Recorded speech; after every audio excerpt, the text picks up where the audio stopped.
Good evening students. आज हम continuity and differentiability class 12th के अंदर करने जा रहे हैं। जैसे कि स्टूडेंट्स हम सबको पता है, ये जो सेक्शन आपके पास है कॉन्टिन्यूटी एंड डिफरेंशिएबिलिटी, बहुत इंपॉर्टेंट सेक्शन है। अगर मैं ये कहूंगा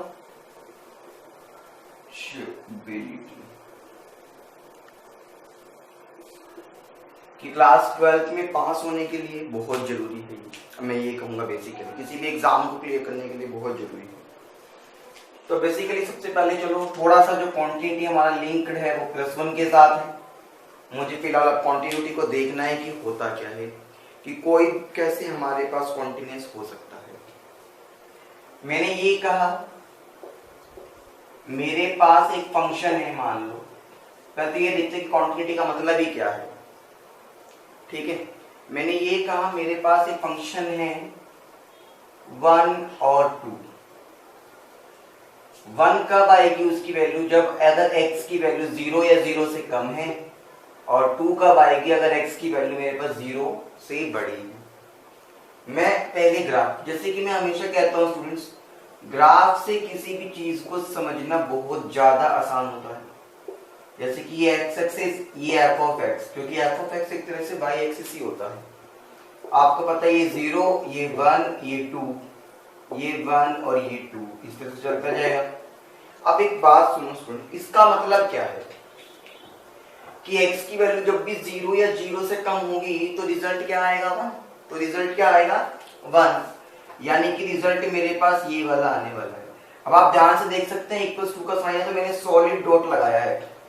आप ये +1 में कर चुके हैं सॉलिड डॉट का कंसेप्ट। तो मेरे पास लाइन क्या आ जाएगी 1। अब मैंने इधर की तरह क्यों बनाया, क्योंकि वो 0 से कम पे हर एक वैल्यू। कैसे, अगर मान लो मेरे पास वो -1 होता तो मैं यहाँ पे जाता, -2 होता तो मैं यहाँ पे जाता, -3 होता तो मैं यहाँ पे जाता, -0.1 कुछ जाता तो भी इधर ही जाता। तो इसका मतलब वो लाइन मेरे पास इधर की तरफ ही जाती, समझे।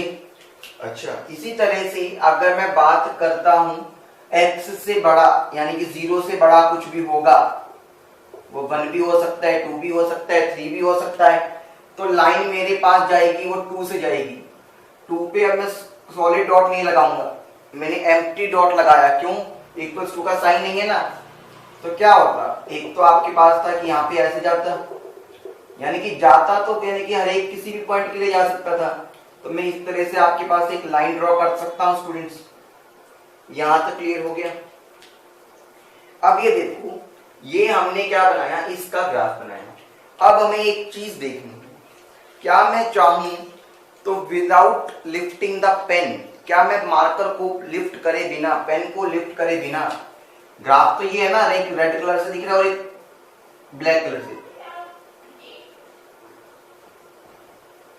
क्या मैं मार्कर को लिफ्ट करे बिना इनको ज्वाइन कर सकता हूं। देखो यहाँ पे आने के बाद अटक गया, ज्वाइन नहीं कर सकता, इसके ऊपर तो मैं जा ही नहीं सकता। यहां पे जाने के लिए मेरे को पेन उठाना पड़ा, क्योंकि जब मुझे पेन को उठाना पड़ा मैं पेन को लिफ्ट नहीं कर सका, इसका मतलब ये मेरे पास कॉन्टिन्यूअस नहीं है, इसलिए ये मेरे पास क्या है, नॉट कॉन्टिन्यूअस। समझे। तो ये एक तरह से डेफिनेशन है स्टूडेंट्स कि विदाउट लिफ्टिंग अगर मैं ग्राफ को नहीं मिला पाया तो वो क्या है, मेरे पास कोई भी फंक्शन कॉन्टिन्यूअस नहीं माना जाता। अब ये समझते हैं कि इसका मतलब क्या है। एक्चुअली में स्टूडेंट्स ये कहना ये चाहता है, जितनी भी वैल्यू जो मेरे पास 0 से कम है x की, वो सब मेरे पास 0 की तरफ टेंड कर रही है। It tends to 0, tends to 0 at point 1। कहां पे, एट पॉइंट 1 पे, टेंड्स टू 0 एट पॉइंट 1। ठीक है, ये LHL हो जाएगा, लेफ्ट हैंड साइड लिमिट। क्यों, क्योंकि 0 से लेफ्ट की तरफ आ रहा है। अगर मैं यहां की बात करता तो इसका मतलब क्या है, टेंड्स टू 0, हमेशा जाएगा 0 की तरफ ही, ध्यान रखना, टेंड्स टू 0। ठीक है, एट 2 पे जा रहा है, ये 1 पे जा रहा है, वो 2 पे जा रहा है। ठीक है, और ये RHL क्यों होगा RHL? क्योंकि 0 से इधर की तरफ की बात हो रही है, मेरे पास राइट हैंड साइड की बात हो रही है। आप देख सकते हैं LHL मेरे पास RHL के इक्वल नहीं है, क्योंकि LHL की वैल्यू 1 थी और RHL की वैल्यू 2 थी, देयरफॉर नॉट कॉन्टिन्यूअस। तो यहां से मेरे को एक कंडीशन मिल गई कि LHL की लिमिट और RHL यानी कि लेफ्ट हैंड लिमिट और राइट हैंड लिमिट दोनों मेरे पास क्या होने चाहिए? सेम होने चाहिए, इक्वल होने चाहिए। ये बात सबको क्लियर है स्टूडेंट्स? अब दूसरी चीज समझना, जब हमने ये बात देख ली, अब यहाँ बच्चों की तरह हमें LHL और RHL इस तरह से नहीं लिखते, हम क्या लिखते हैं? लिमिट, जो भी फंक्शन में वेरिएबल है x टेंड्स टू 0 जाएगा हमेशा 0 की तरफ, ध्यान रखना 0 के अकॉर्डिंगली मुझे काम करना है। Limit x tends to 0 negative f of x, negative का मतलब हो गया LHL should be equals to limit x tends to 0 positive x f of x, यानी कि यहाँ पे इसका मतलब क्या हो गया? RHL। ये आपके पास क्या होनी चाहिए? इक्वल होनी चाहिए। ये आपके पास क्या है? एक मैंडेटरी कंडीशन है, ठीक है, कॉन्टिन्यूटी के लिए। अच्छा, फिर अब एक चीज और देखते हैं। मान लो मेरे पास फंक्शन कुछ इस तरह से होता, 1 वैल्यू आएगी अगर मेरे पास 0 नहीं है, 2 वैल्यू आएगी अगर मेरे पास x की वैल्यू 0 है। तो यहाँ पे LHL और RHL का तो कंसेप्ट ही नहीं है, क्यों? क्योंकि बनेगा ही नहीं। यहाँ पे तो इक्वल्स और नॉट इक्वल्स टू का कंसेप्ट आ गया डायरेक्टली। ये x एक्सिस, ये y एक्सिस और ये पॉइंट है O या 0 1 2, आपको पता है यहाँ पे भी 1 और ये 2। कहने का मतलब क्या था? कहते हैं अगर 0 नहीं है तो पॉइंट मेरे पास रिजल्ट 1 आएगा। तो यानी कि मैं समझ गया इस चीज को,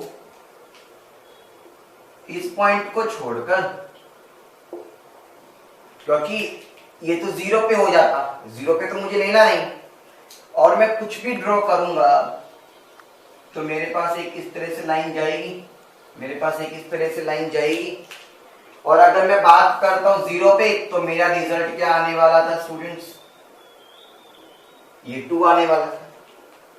अब ये देखो, यहां से भी आपको एक चीज क्लियर है। पहली बात तो जो मैं डेफिनेशन बोल रहा था कि मैं चाहकर भी विदाउट लिफ्टिंग द पेन को ज्वाइन नहीं कर सकता, क्यों? क्योंकि यहां तक जाओगे फिर यहां पे कैसे जाओगे? मैंने कहा था इस एक्सिस के ऊपर तो ले नहीं सकता मैं, तो ये भी मेरे पास नॉट कॉन्टिन्यूअस।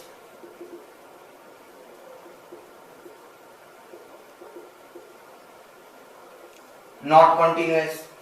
अब यहां से एक कंडीशन आपको क्लियर हो गई। अब यहां पे देखोगे लेफ्ट हैंड साइड पे भी एक ही तरफ से पॉइंट कर रहा है, RHL पे भी एक ही तरफ से पॉइंट कर रहा है, यानी कि limit x tends to 0 negative f of x, limit x tends to 0 positive f of x। हालांकि उसकी जरूरत नहीं थी इस केस में, इक्वल है, लेकिन आप ये देख रहे हो कि वो f ऑफ x यानी कि f ऑफ 0 पे इक्वल नहीं है। यहां वैल्यू 1 आ रही थी, वहां वैल्यू 2 आ रही थी। इन सब का रिजल्ट क्या था? क्योंकि मेरे पास इन सब का रिजल्ट तो मेरे पास 1 आता और इसका रिजल्ट मेरे पास 2 आता, which is not equal, therefore not continuous. तो यहां से मेरे पास मैंडेटरी कंडीशन ये आई है कि limit x tends to 0 negative f of x should be equals to limit x tends to 0 positive f of x और equals to में f tends to 0, यानी कि जो भी आपके पास x का पॉइंट है। तो ये चीज क्लियर हो गई स्टूडेंट्स। ये मेरे पास क्या आ गई? मैंडेटरी कंडीशन आ गई। तो मुझे पता चल गया कि कॉन्टिन्यूटी की डेफिनेशन क्या है, कॉन्टिन्यूटी के लिए मेरे पास नेसेसरी क्राइटेरिया क्या है कि कैसे मैं कॉन्टिन्यूअस कर सकता हूं। क्लियर है ये? चलिए अब आगे देखते हैं। अब स्टूडेंट्स कुछ चीजों का हमें ध्यान रखना है जो कि हम लोग क्लास 11th में करके आए थे कॉन्टिन्यूटी की, उसी के बिहाफ पे क्या होगा हमारा अच्छे से हम क्लियर कर सकते हैं।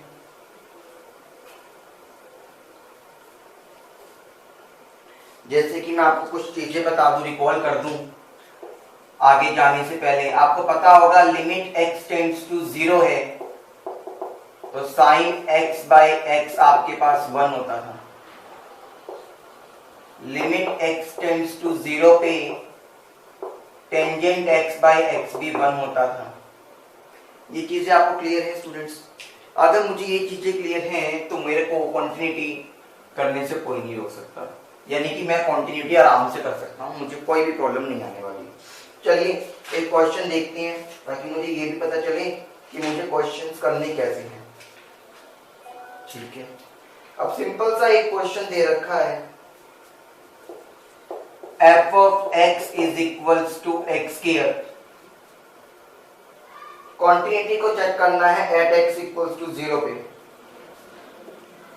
at x equals to 0 पे चेक करना है। कोई कंडीशन नहीं है, ना ये कंडीशन लेस देन की, ना ये कंडीशन ग्रेटर देन की। तो सिंपली आप क्या कर देंगे, जब लिमिट x टेंड्स टू 0। अब एक चीज याद रखना स्टूडेंट, जब सिग्नम फंक्शन गिवन नहीं होता, सिग्नम फंक्शन का मतलब क्या हो गया कि ना तो आपको ये पता LHL में यानी कि 0 से कम में क्या आना है, 0 से बड़े में क्या आना है, तो सिंपली एक ही वैल्यू पुट करते हैं जो दे रखी हो। मैं वो पुट करता हूं limit x tends to 0 f of x पे, तो सिंपली आप क्या कर देंगे, जहां पे फंक्शन है वहां पे वैल्यूज को पुट कर देंगे, तो रिजल्ट क्या है 0। और सिंपली अगर f of 0 पुट करते हो तो भी 0 का स्क्वायर आता 0, दोनों सेम आ गए, इसका मतलब क्या है, ये कॉन्टिन्यूअस। Clear students?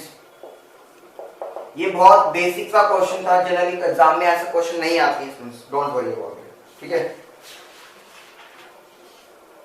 चलिए एक क्वेश्चन करते हैं, इससे थोड़ा आपको और अच्छा क्राइटेरिया पता चलेगा। वही कहता है कि f of x आपको गिवन है x square minus 1 divided by x minus 1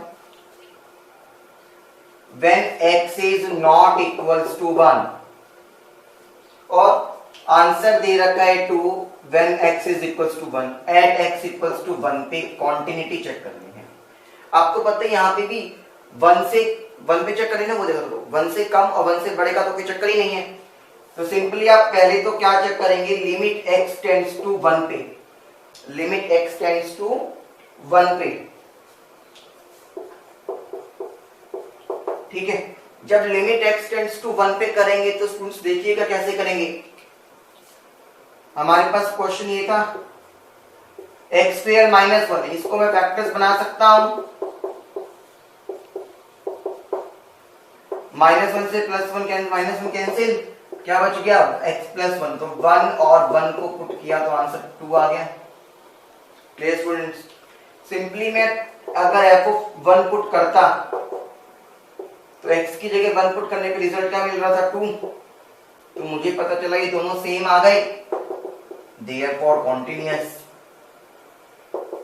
therefore continuous. Clear students? चलिए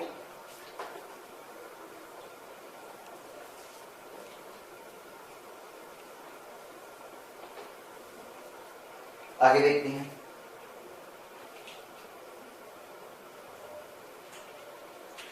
क्वेश्चन है स्टूडेंट्स आपके पास, f of x is equals to x by sin 3x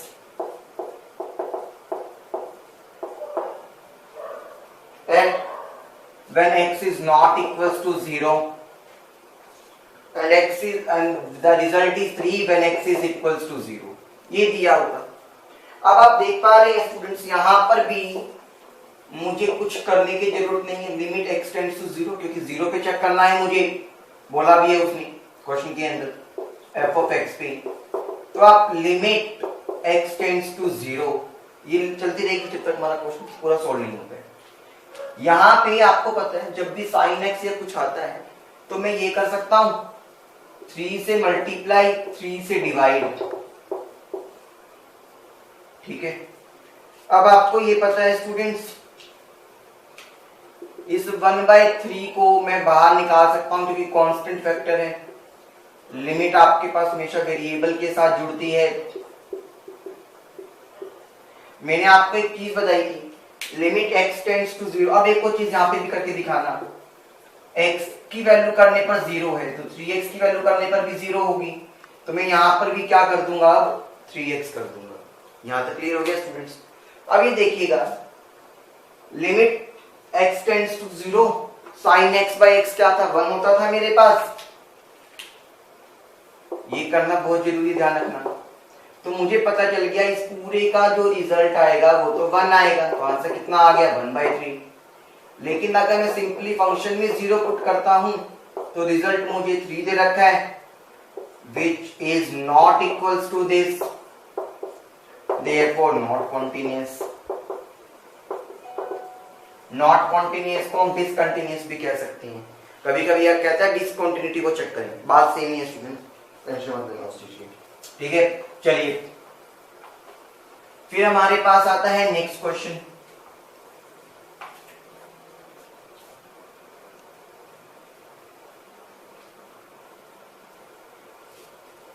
ठीक है, अब एक क्वेश्चन लेके चलते हैं। वही कहता है f of x 3/2 minus x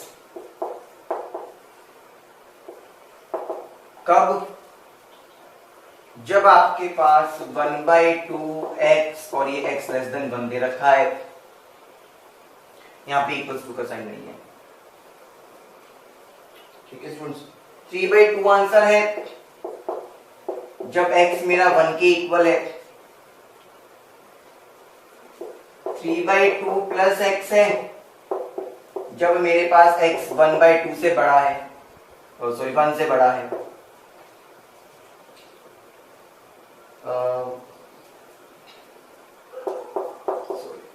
हमें ये दे रखी है कंडीशन, x 1 से 2 के बीच में जा रहा है। आपको एट x इक्वल्स टू 1 पे चेक करना है कॉन्टिन्यूअस। अब यहाँ पे मेरे पास LHL और RHL दोनों केस आएंगे। तो मैंने पहले केस बनाया लेफ्ट हैंड लिमिट का। ठीक है, जैसा कि आप सबको पता है स्टूडेंट्स, LHL के अंदर limit x tends to 1 negative करूंगा। ठीक है, जब भी ऐसा केस आता है स्टूडेंट्स 1 नेगेटिव करने का, तो अब इसका मतलब क्या होता है, मुझे कोई वैल्यू सब्स्टिट्यूट करनी। ध्यान रखना, जब भी 1 नेगेटिव या 1 पॉजिटिव का केस आता है तो मुझे क्या करनी पड़ती है, वैल्यूज सब्स्टिट्यूट करनी पड़ती है। बहुत ध्यान से देखिएगा। ठीक है, अब यहां पे मैं क्या करता हूं, 1 को, अब जैसे कि आपके पास यहां पर है ये 1 नेगेटिव है, तो मैं यहां पे x की जगह क्या लिख देता हूं, 1 माइनस में h। ठीक है, और h टेंड्स टू क्या हो जाएगा मेरे पास 0। यहाँ पे h, y, z कोई भी वेरिएबल आप यूज कर सकते हैं। ठीक है, तो मैं यहाँ पर ये भी लिख सकता हूँ h टेंड्स टू 0। ठीक है, और फंक्शन में 1 माइनस h, जहां जहां पर भी आपके पास क्या है x है। 1 नेगेटिव यानी कि 1 से छोटा, 1 से छोटे के लिए फंक्शन ये था 3/2 माइनस में 1 माइनस में h। 3/2 -1 माइनस माइनस में प्लस h, 0 हो गया। तो आपके पास यहां से आंसर कितना आ गया, 1/2 आ गया। क्लियर है ये स्टूडेंट्स? ठीक है, आगे देखते हैं। फिर अगर मैं बात करता हूं मेरे पास RHL की,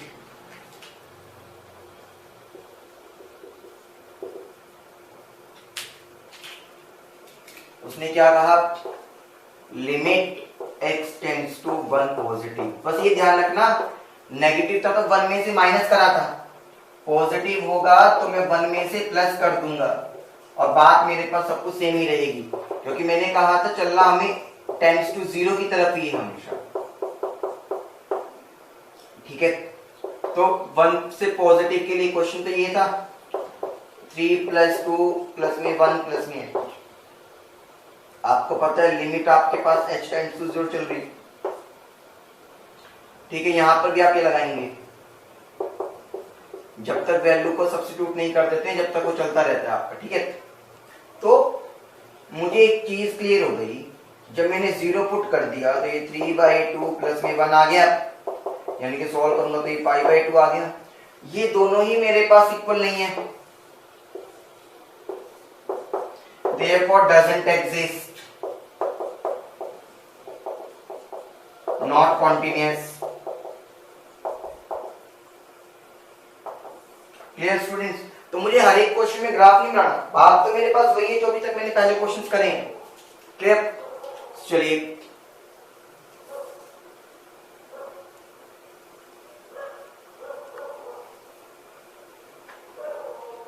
आगे देखते हैं स्टूडेंट्स।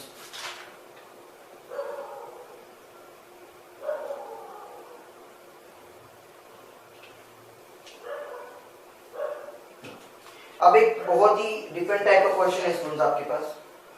वो ये कहता है फंक्शन आपको दे रखा है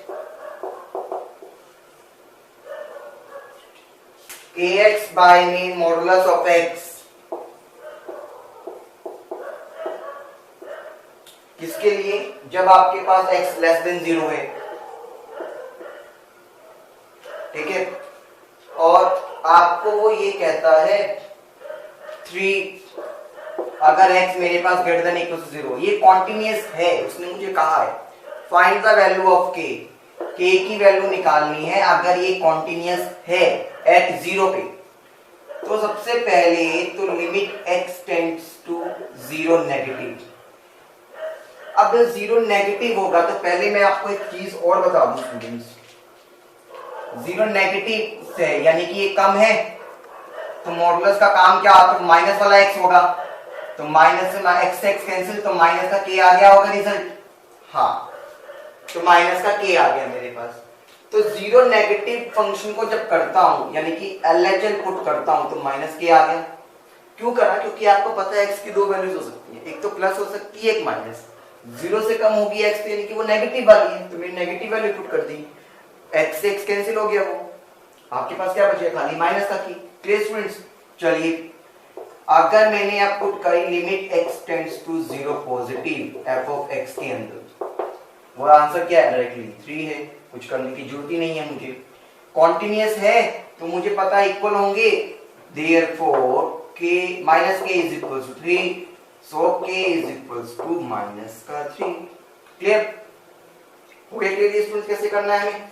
ऐसे क्वेश्चन बहुत बार पूछे जाते हैं जिसमें हमें किसी missing value a b c या किसी भी कांस्टेंट की वैल्यू को फाइंड आउट करना होता है। बहुत ही कॉमन क्वेश्चन है ये, सीबीएसई बोर्ड में या किसी भी बोर्ड में पूछे जाने वाले। ठीक है, चलिए अब एक क्वेश्चन और करते हैं। जैसे क्योंकि वो क्वेश्चन कहता है फंक्शन दे रखा है आपको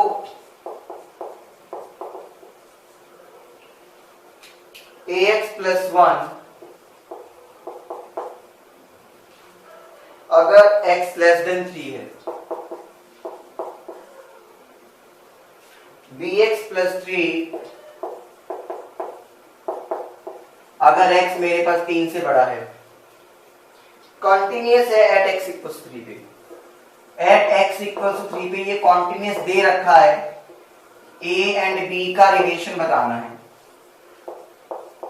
a एंड b का रिलेशनशिप आपको फाइंड आउट करना है स्टूडेंट्स। चलिए बात तो वही है, हमें कुछ नहीं करना, हमेशा मेरी एक ही चीजों को याद रखा करो, एक काम करना है x टेंड्स टू 3 नेगेटिव, 3 से कम वाले के लिए जाना है, 3 से कम वाले के लिए जाना है तो मेरी वैल्यू ये होगी। ठीक है, 3 से कम वालों के लिए जाना है तो मेरी वैल्यू ये होगी कम। अब आपको ये पता है, मैं इसको ये भी लिख सकता हूं कि x की जगह में 3 माइनस h लिख दूंगा और लिमिट h टेंड्स टू 0। हाँ, हमने अभी अभी क्वेश्चन में करा था, तो जहां जहां पर भी x है वहां वहां पर मैं 3 माइनस h कर दूंगा। ये चीज क्लियर हो गई? ठीक है, अब इनकी कोई खास फर्क पड़ता नहीं है। आप इसको सॉल्व करेंगे तो 3a प्लस में 1 आ गया। इसी तरह से अगर मैं बात करता हूं students limit x tends to 3 positive की यानी कि RHL, तो लिमिट h tends to 0 a into में 3 प्लस h प्लस में 1, सॉरी यहां पर क्या होगा b इंटू में 3 प्लस h प्लस में 3, तो रिलेशनशिप क्या आ गया 3b प्लस में 3। अब वही कहता है दोनों इक्वल होने चाहिए, कॉन्टिन्यूअस है, तो कॉन्टिन्यूअस है तो मेरे पास वो दोनों फंक्शंस क्या होने चाहिए थे, दोनों की दोनों लिमिट्स सिमिलर होनी चाहिए थी, इक्वल होनी चाहिए थी। वैल्यूज को पुट करो, 3a प्लस 1, यहाँ पे क्या है 3b प्लस में 3, ये 3b प्लस इधर आके माइनस हो गया, ये 1 प्लस इधर आके माइनस, तो 3b माइनस 3b क्या आ गया 2, ये 3 को कॉमन लिया तो 2/3 आ गया आपके पास a माइनस b। तो ये आपने क्या कर दिया, एक नेसेसरी रिलेशनशिप फाइंड आउट कर लिया a और b के बीच में। Clear students? चलिए अब नेक्स्ट क्वेश्चन की तरफ आगे जाते हैं।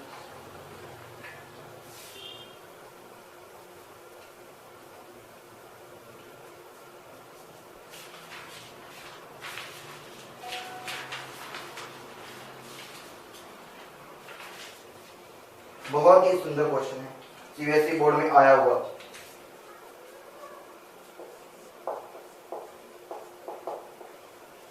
कहता है f ऑफ x दे रखा है cos स्क्वायर x माइनस में sin स्क्वायर x माइनस में 1,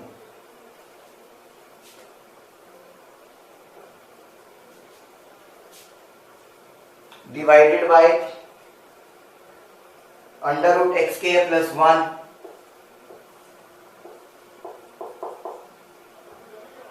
माइनस में 1 when x is not equals to 0 and k when x is equals to 0, continuous है at x 0 पे, at x equals to 0 पे continuous है, k की value आपको find out करनी है। ये सुनो, यस, k की वैल्यू आपको फाइंड आउट करनी है। तो देखिए LHL और RHL का तो केस ही नहीं है, डायरेक्टली पहले आपको क्या करना है, लिमिट पुट करनी है, लिमिट x टेंड्स टू 0 के लिए f ऑफ x के अंदर। आपको पता है डायरेक्टली लिमिट पुट करेंगे तो वो नॉन डिटरमिनेंट फॉर्म आ जाएगा, क्योंकि 0/0 बनता है, आप सबको पता ही चीज है, आप कर चुके हैं पहले। अब देखिएगा मैंने क्या करा, cos स्क्वायर x माइनस में sin स्क्वायर x, ये 1 है, इस 1 की जगह मैंने क्या पुट कर दिया, sin स्क्वायर x प्लस में cos स्क्वायर x ब्रैकेट के साथ, ठीक है। और डिवाइड में आपके पास क्या चल रहा था, क्योंकि tends to 0 not equal to 0 पे ना, तो मेरे पास तो लिमिट तो वही आएगी, आपको पता है, ठीक है। Under root x square plus 1 minus में 1, ये मैंने क्यों किया, क्योंकि आपको ये पता है students, sine square x plus में कॉस स्क्वायर एक्स 1 के इक्वल होता है, इसलिए।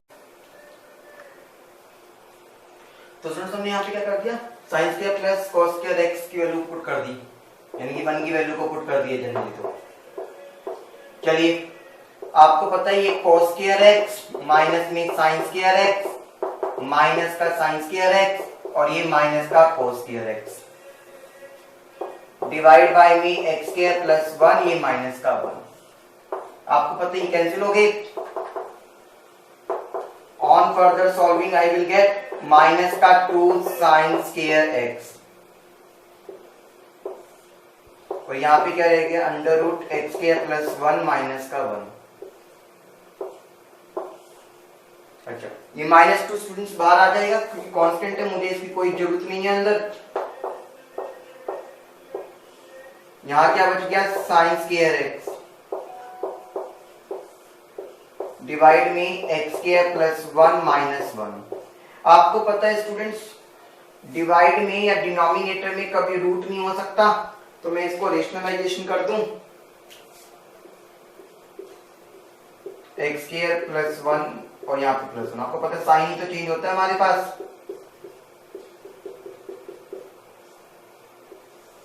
ठीक है स्टूडेंट्स, ये हमने साइन चेंज कर लिया, क्योंकि मैं यहाँ पे लिख देता हूं ऑन रेशनलाइजेशन, ताकि बच्चों को क्लियर रहे, ऑन रेशनलाइजेशन, ठीक है। अभी देखते हैं स्टूडेंट्स आगे, माइनस का 2 limit x tends to 0 sine square x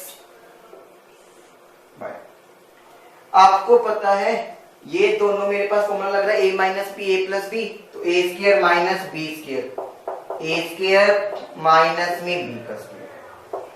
आपको ये पता है ना, जब दो फंक्शंस मल्टीप्लाई नहीं हो तो लिमिट उनकी अलग अलग हो सकती है, तो मैं यहाँ पे कुछ बस वही करने वाला हूँ। +1 से -1 कैंसिल, ठीक है। अभी देखिएगा -2 limit x tends to 0 sine x by में x का होल स्क्वायर लिख सकता हूं मैं इसे, ये लिमिट। अब यहां पे मैं लिमिट को पुट कर दूं स्टूडेंट 0, तो 0 + 1 1 1 + 1 आ जाएगा यहाँ पे। और आपको पता है ये पूरा भी क्या होता है 1, 1 का स्क्वायर 1, तो -2 इंटू में 1 इंटू में 2, तो आंसर कितना आ गया -4। लेकिन मैं इसी तरह से f(0) पे पुट करता हूं तो आपके पास आंसर था k, दोनों इक्वल होते हैं तो k आपके पास क्या आ गया -4 आ गया। क्लियर? Thank you students.